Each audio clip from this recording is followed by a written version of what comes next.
السلام علیکم ورحمۃ اللہ وبرکاتہ۔ امید کرتا ہوں آپ تمام احباب خیر و عافیت سے ہوں گے۔ اللہ تبارک و تعالی آپ تمام کو شاد و آباد رکھے۔ آج کی گفتگو میں چند باتیں دیوالی کی مبارکباد کے تعلق سے پیش کروں گا۔ آپ تمام سامعین اس کو بغور سماعت کریں اور گزارش کرتا ہوں کہ آپ میری پوری گفتگو سماعت کریں، انشاءاللہ تعالی آپ کو بہت کچھ حاصل ہوگا۔ جیسا کہ ہم اور آپ بخوبی جانتے ہیں کہ اسلام ایک پاکیزہ اور صاف ستھرا مذہب ہے۔ اس مذہب میں ذات پات اور اونچ نیچ کی کوئی راہ نہیں ہے۔ مذہب اسلام میں علم و فضل اور تقوی و طہارت کی بنیاد پر کسی کو افضل شمار کیا جاتا ہے۔ دین اسلام کی ایک اہم خصوصیت یہ ہے کہ یہ اپنے ماننے والوں کو نہ تو کسی دھرم و مذہب کے لوگوں کو برا بھلا کہنے کی اجازت دیتا ہے اور نہ کسی دھرم کے کسی تہوار میں خوشی و مسرت منانے کی اجازت فراہم کرتا ہے۔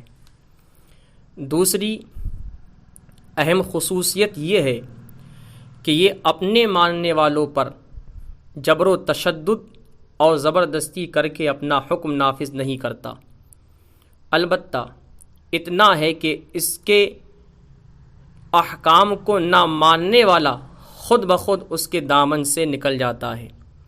اس کی مشہور کتاب قرآن شریف میں صاف اعلان ہے، لا اکراہ فی الدین، دین میں کوئی جبر نہیں۔ لازم ہے کہ اگر ہم ایک ایسے دین و مذہب کو اپنائے ہیں تو ہم پر ضروری ہے کہ ہم اس کے سارے احکام فرامین کو دل و جان سے مانیں اور اسی کے مطابق زندگی بسر کریں۔ دیوالی ہندوؤں کا ایک مذہبی تہوار ہے جس کو پوری دنیا کے ہندو غیر مسلم بہت دھوم دھام سے مناتے ہیں۔ یہ ان کا تہوار ہے، وہ اس پر اپنے لوگوں کو مبارکبادی دیتے ہیں۔ اس سے کوئی غرض نہیں اور ہونا بھی نہیں چاہیے، یعنی مسلمانوں کو، اہل ایمان کو اس سے کوئی غرض نہیں کہ وہ اپنے لوگوں کو مبارکبادی پیش کرتے ہیں، اور ہمیں غرض ہونا بھی نہیں چاہیے۔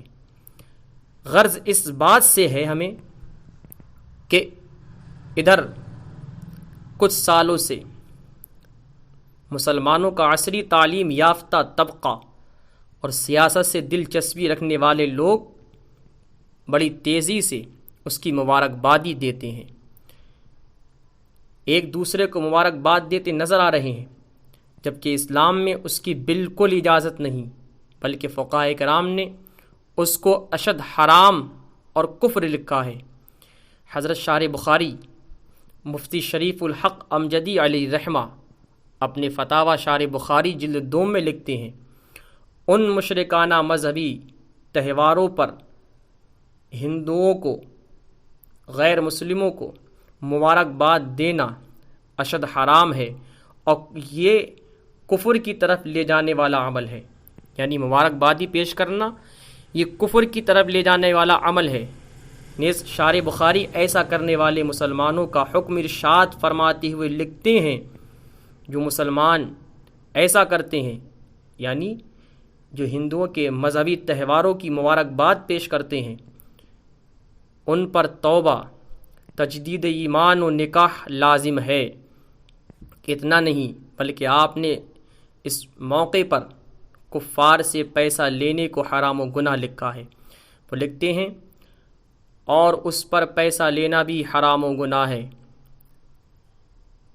اور اس موقع پر کفار کو اپنی طرف سے تحفہ تحائف دینے والے کے تعلق سے فتاوی عالمگیری میں لکھا ہے، مجوسیوں کے تہوار نوروز میں شریک ہونے اور اس دن کے مشرکانہ افعال میں جن کی موافقت کرنے کی وجہ سے نیز فرمایا، اور اس دن کی تعظیم کرتے ہوئے مشرکین کو اس دن تحفہ دینے کی وجہ سے مسلمان کافر ہو جاتا ہے۔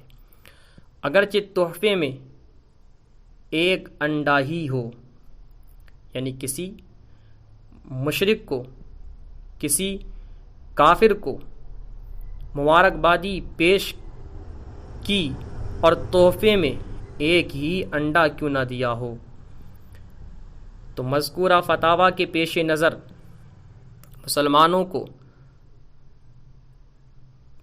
مسلمانوں کو کافروں کے تہوار کی مبارکبادی دینا حرام اور اشد حرام ہے اور کفر کی جانب لے جانے والا عمل ہے، لہٰذا اس سے مسلمانوں کو بچنا چاہیے اور علماء اکرام کی ذمہ داری بنتی ہے کہ عصری علوم سے آراستہ مسلم نوجوانوں کو اس بلائے کفر سے بچائے۔ بڑی تعجب کی بات ہے کہ جو قوم ان کی جانی دشمن اور خون کی پیاسی بنی ہوئی ہے، اسی قوم کو یہ مسلمان مبارکبادی کا گلدستہ پیش کر رہے ہیں اور کہتے ہیں یہ سیکولر ہے۔ ایک درد مندانہ اپیل ہے میری ان نوجوانوں سے، پیارے مسلم بھائی، آپ کا مذہب اور دین کسی دین و مذہب سے کم نہیں ہے اور نہ کبھی کم ہو سکتا ہے۔ آپ مسلمان ہیں، خدا کے واسطے مسلمان ہی رہیے۔ آپ کو یہ بات اچھی طرح جان لینا چاہیے کہ پہلے آپ مسلمان ہیں، بعد میں کچھ اور، اس لیے پہلے مسلمانی رنگ و روپ میں آ جائیے۔ آپ اپنے دین و مذہب کی کتابوں کو پڑھیے اور دین کی باتوں پر عمل پیرا ہونے کی بھرپور کوشش کیجیے۔ کوئی ایسا فعل و عمل کرنے سے بچیے جس سے آپ کا ایمان ہی خطرے میں چلا جائے۔ بس اوقات ایسا ہوگا کہ ایمان آپ کے سینے سے نکل جائے گا اور آپ کو پتہ بھی نہیں رہے گا۔ خدا را جتنے مسلمان جانے انجانے میں یہ غلطی کر چکے ہیں، سب لوگ توبہ کریں اور آئندہ ایسی غلطی سے بچنے کی کوشش کریں۔ اللہ پاک ہم سب کی تمام پچھلے خطاؤں کو، گناہوں کو معاف کرے اور آئندہ گناہوں سے محفوظ رکھے اور ہم تمام اہل ایمان کا خاتمہ بالخیر فرمائے، آمین یا رب العالمین۔ السلام علیکم ورحمۃ اللہ وبرکاتہ۔